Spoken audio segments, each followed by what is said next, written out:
The weather may be cooling off, but the Texas high school football action is only heating up. That's pretty corny. These are the picks.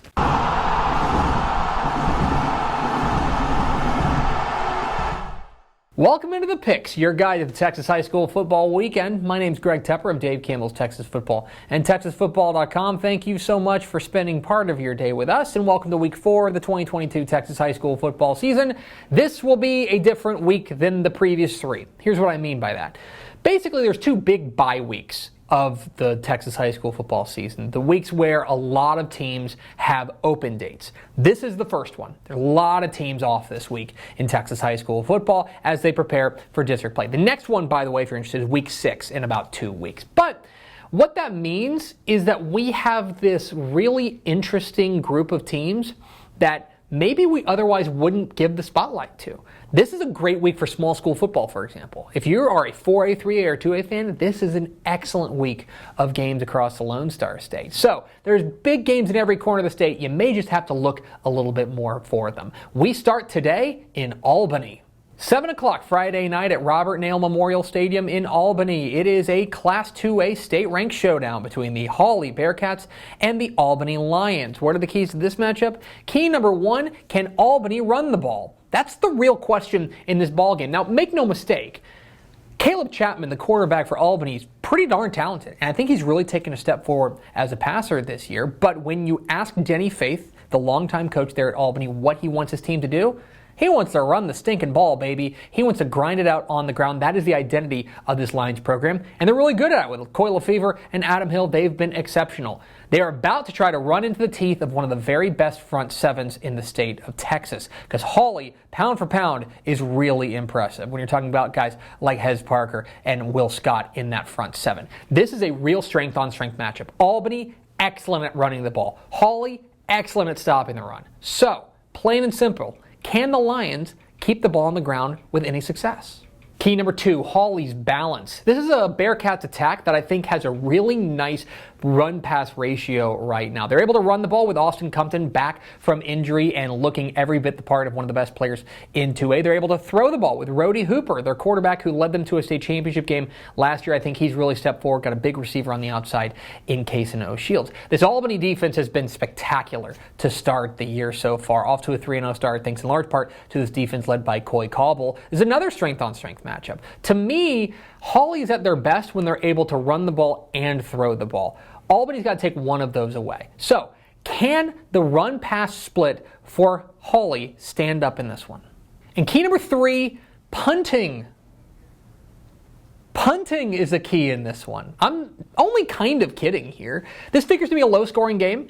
Points figure to be at a premium. And you're talking about a game where I think field position is really going to matter. So the punting in this game, which both these teams have not done a ton of, is going to be important. Zane Wagner, the punter for Albany, and Chandlin Myers, the punter for Hawley, they're going to have really key roles in this game, flipping the field. 1 or 2 special teams plays could really determine the outcome of this game, and field position is going to be so critical in a game with 2 outstanding defenses. So, can punting change the course of this game? Who am I picking? I'm going with Hawley. The biggest reason I'm picking the Bearcats is because of their depth. I think, plain and simple, they're the bigger school, 2A Division I versus 2A Division II, so they're going to have a little bit more depth than Albany, and in a low-scoring, hard-hitting game, that could prove to be the decisive factor in the fourth quarter. A lot of this really does come down to whether or not Albany is able to run the ball, but I do think that Caleb Chapman, the quarterback for Albany, could have a big factor in this game. In the end, this is 2 top 10 teams, 2 top 3 teams in the state of Texas that are going to go at it. It figures to be a low-scoring, hard-hitting slugfest, but I do think the Bearcats come away with a win. Let's go to 3A, 7:30 p.m. Friday night at Eagle Stadium in Brock. The Brock Eagles welcome in the Gunner Tigers, and what in the heck do you make of Brock, okay? They are 0-3 for the first time in program history. They might be 0-3 in any sport for the first time in school history. They just win at everything. But if you take a look at their schedule, it's really understandable, right?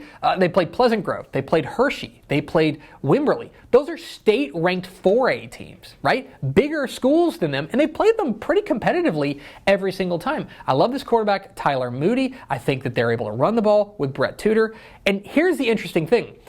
It's not like it's going to get any easier this week as they take on the #1 team in 3A Division II in the Gunner Tigers, who have roared past their first two opponents. I mean, they have really no contest at them. I think their defense has been spectacular, and they've got a number of weapons like Ethan Sloan and Ashton Bennett to run that pistol option offense. This is so fascinating because finally, Brock kind of gets to play a team their own size, and yet they're playing one of the very best teams in the state of their own size. So what do you make of this game? I don't know. I think right now Gunner's defense is the real difference maker in this one. I think they come up with 1 or 2 extra stops. I think Gunner comes away with a win. Let's go south, 7:30 p.m. Friday night at Gobbler Stadium in Cuero. It's a state-ranked 4A matchup as the Cuero Gobblers welcome in the Corpus Christi Calallen Wildcats. Boy, no notes for Cuero. This has been an impressive start to the season for Coach Jared Feacoch's Gobblers. We knew that running back Tyson Williams was going to be a star for them, but I think the development and emergence of quarterback Mason Notaro has really added an extra very dangerous element to this Gobblers team. This team is rolling right now. What happens when they face a team in Calallen that you know exactly what they're about? New coach Steve Campbell has taken over for legendary coach Phil Danaher, but the team is almost unrecognizable, right? They are grinding it out on the ground. The defense has been fantastic. Running back Epi Hinojosa has been really fantastic on the ground, kind of leading this rushing attack for Calallen. This is a game determined by pace, right? Cuero wants to get up and down. They want to hit home runs. They want to go back and forth. They want to get this game into the 40s. Calallen's not built like that. They do not want to play a high-scoring slugfest. They want to get this game in the mud, keep this game in the 20s, something like that. That's where they can win this game. I think this game is fascinating. I think this is the best defense Cuero has faced so far, so it's going to be a real challenge. I think that Jude Hernandez, the linebacker for Calallen, has an opportunity to really make a name for himself in this game. I give Cuero the very slight edge.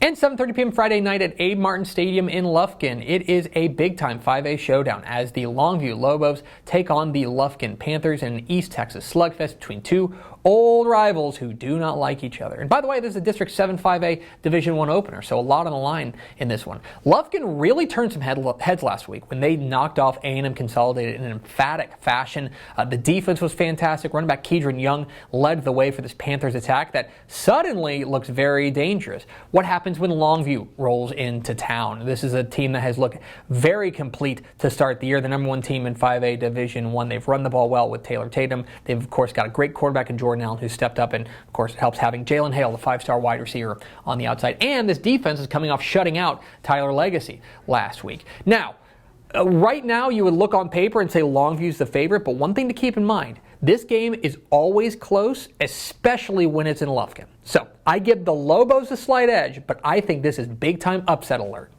So there are 29 UIL Texas high school football games this weekend that are going to pit undefeated teams against undefeated teams.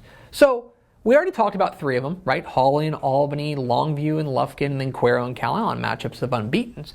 But why don't we just spotlight the rest of them in a very special edition of the Lightning Round?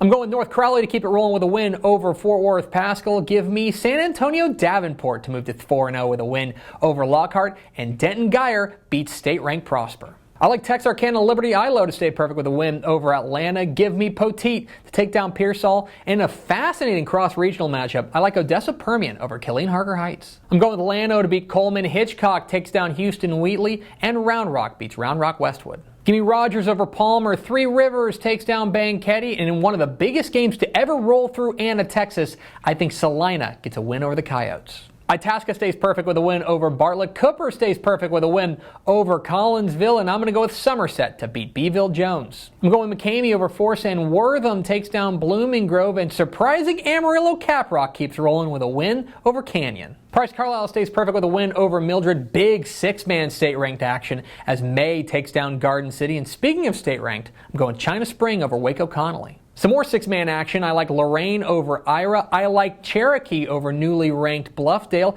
And give me Sanger to beat Mineral Wells. One more battle of unbeatens in the 6-man ranks. I like Paducah to beat Miami. And in the 11-man ranks, I'm going Toller over Comanche. And those are the picks. I picked every single UIL undefeated matchup this weekend, plus a couple more games. And so now you can let me know, what am I wrong about? Leave comments down below. Don't forget that subscribe button. Follow us on Twitter at DCTF. Like us on Facebook, facebook.com/DaveCampbells. Follow us on Instagram, instagram.com/DaveCampbells. And of course, see us at TexasFootball.com. Thanks for watching. Enjoy Week 4 of the Texas high school football season. We'll see you.